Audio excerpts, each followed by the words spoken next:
Halo semuanya, jadi pada video ini saya akan membahas mengenai sistem pembayaran dalam ekspor-impor dan Incoterm 2020.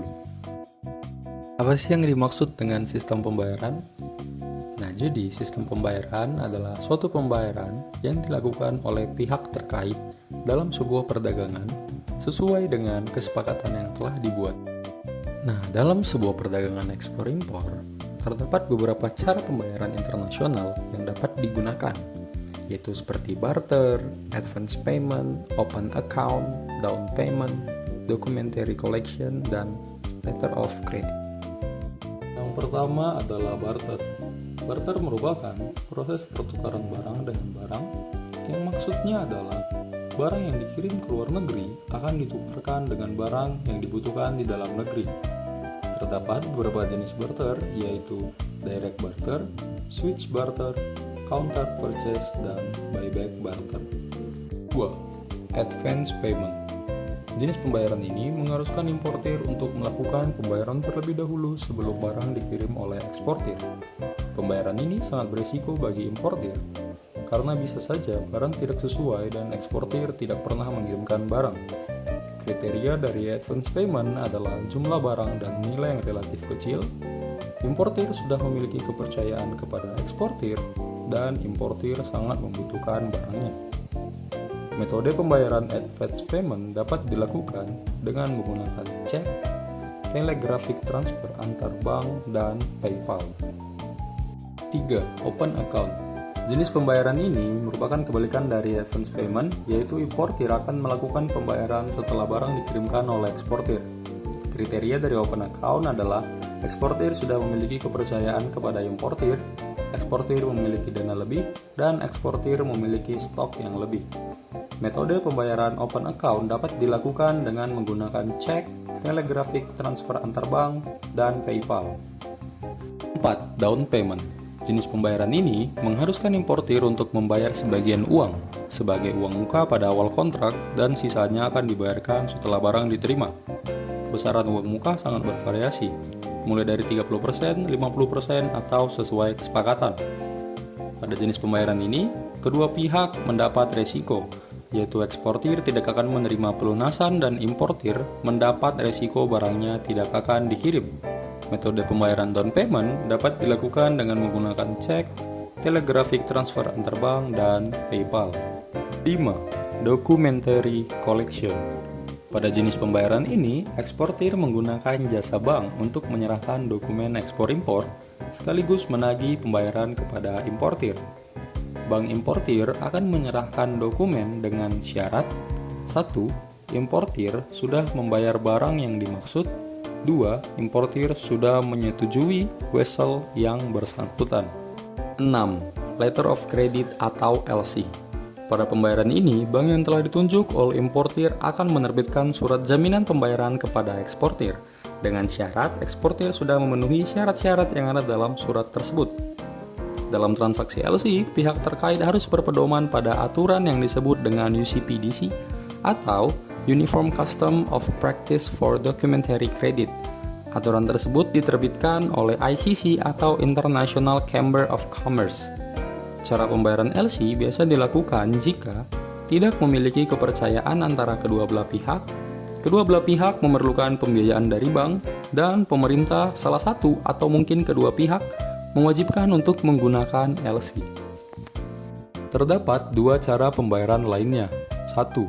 Konsinyasi. Barang dikirimkan lebih dulu oleh eksportir ke negara importir yang nantinya akan dijual, sedangkan untuk pembayarannya akan dilakukan oleh importir setelah barang terjual. 2. Tunai. Pembeli membayar langsung barang yang akan dikirim di tempat eksportir menggunakan uang tunai. Incoterm. Incoterm atau International Commercial Term merupakan suatu kumpulan istilah yang dibuat untuk menyamakan pengertian antara penjual dan pembeli dalam perdagangan internasional. Incoterm sendiri diterbitkan oleh ICC atau International Chamber of Commerce. Incoterm yang digunakan pada saat ini adalah Incoterm 2020. Dalam Incoterm 2020 terdapat 11 istilah yang dikelompokkan menjadi dua. Yang pertama, Incoterm 2020 untuk multimoda transport, dan yang kedua, Incoterm 2020 untuk angkutan laut dan sungai. Incoterm 2020 untuk multimodal transport. 1. Export. Pada istilah ini, eksportir cukup untuk mempersiapkan dan mengemas barangnya. Kemudian importir akan menanggung semua biaya dan risiko mulai dari tempat asal hingga ke tempat tujuan. 2. Free carrier.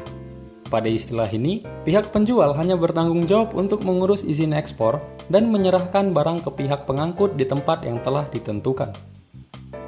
3. Carriage paid to.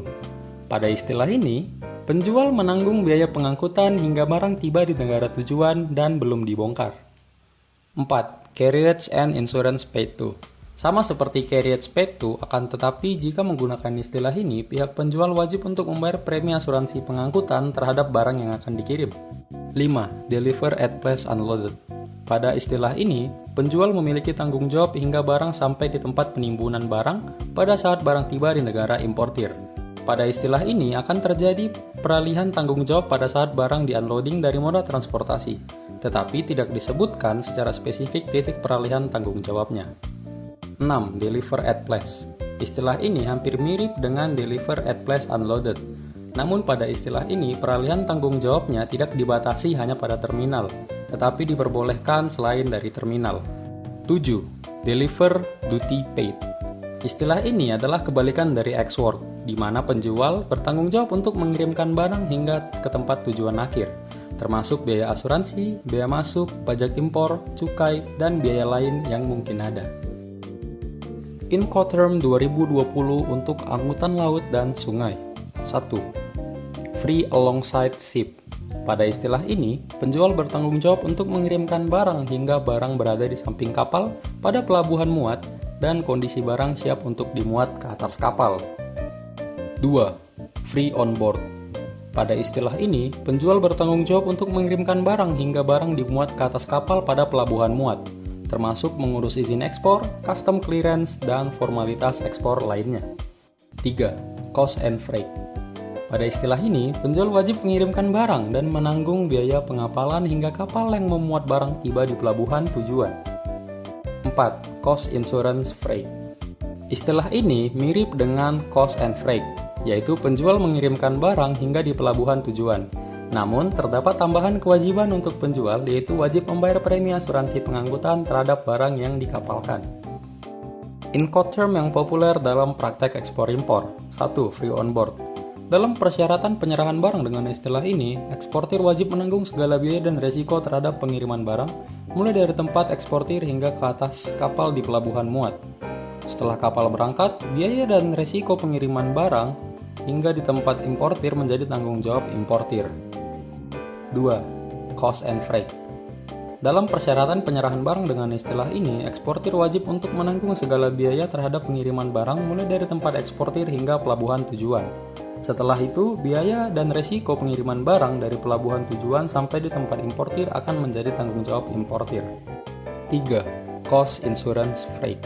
Dalam persyaratan penyerahan barang dengan istilah ini, eksportir wajib untuk menanggung segala biaya terhadap pengiriman barang mulai dari tempat eksportir hingga ke pelabuhan tujuan. Dan eksportir juga wajib menanggung asuransi atas pengapalan barang tersebut. Setelah itu, biaya dan resiko pengiriman barang akan menjadi tanggung jawab importir.